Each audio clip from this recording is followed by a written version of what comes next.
Baik, hari ini kita akan melakukan percakapan coaching pra-aplikasi ya Bu.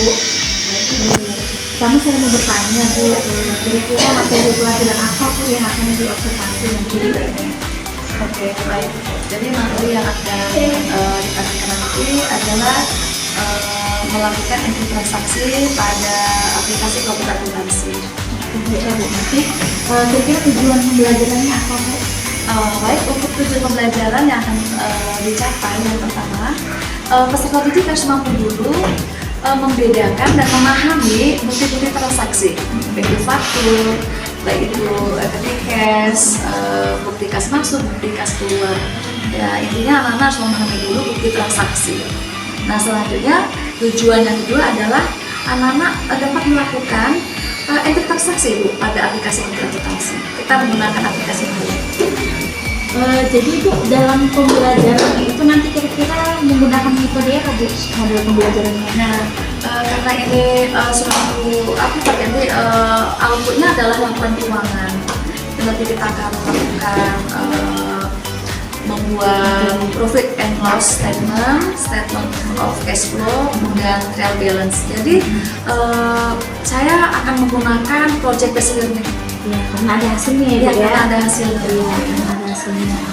Jadi untuk strateginya Bu, untuk mencapai areanya dulu, areanya. Bagaimana dengan area pengembangan? Apa yang akan Ibu capai?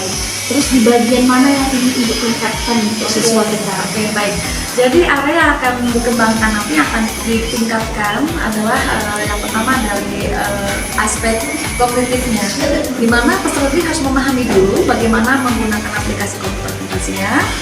Dan yang kedua, peserta didik juga harus memahami bukti-bukti transaksi pada perusahaan dagang kita, perusahaan dagang kali ini. Nah, itu area yang akan dikembangkan. Tentu saja yang terakhir, anak-anak mampu menggunakan dan terampil. Jadi dari aspek psikomotoriknya, anak dapat mengaplikasikan melalui aplikasi komputer akuntansi ini dengan baik Bu, itu area yang akan dikembangkan. Jadi strateginya supaya bisa tercapai semua yang kita inginkan itu bagaimana strateginya? Apa yang Bu? Pertama saya melakukan ini Bu, asesmen awal.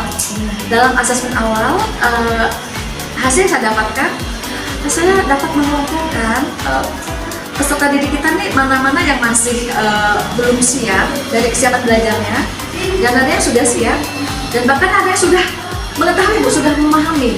Nah, dengan demikian saya akan memberikan dalam bentuk kelompok-kelompok. Mana yang anak belum siap, saya akan dampingi secara optimal. Yang sudah siap, ya kita akan lakukan secara normal.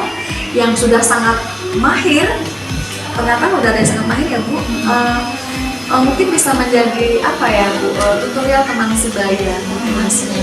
Jadi anak-anak dikelompokkan sesuai dengan Kesiapan belajar. Iya, betul sekali. Jadi pembelajarannya kira-kira dari kesimpulan percakapan kita ini Bu, percakapan coaching pra observasi ini apa Bu kira-kira kesimpulannya? Oke, baik, yang dapat kita simpulkan yang pertama, dari saya sendiri saya harus mempersiapkan modul ajar.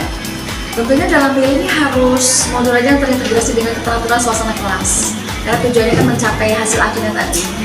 Nah, yang kedua, kesimpulannya adalah bahwa saya akan melakukan strategi bagaimana supaya dari tujuan tadi dapat dicapai dengan baik oleh peserta didik kita.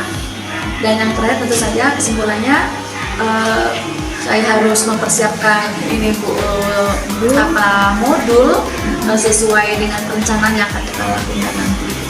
Baik Ibu, sekian terima kasih atas percakapan kita ini. Semoga pada saat observasi nanti di tanggal yang sudah Ibu tentukan nanti berjalan lancar. Terima kasih Bu. Assalamualaikum. Oke, baik. Terima kasih. Assalamualaikum.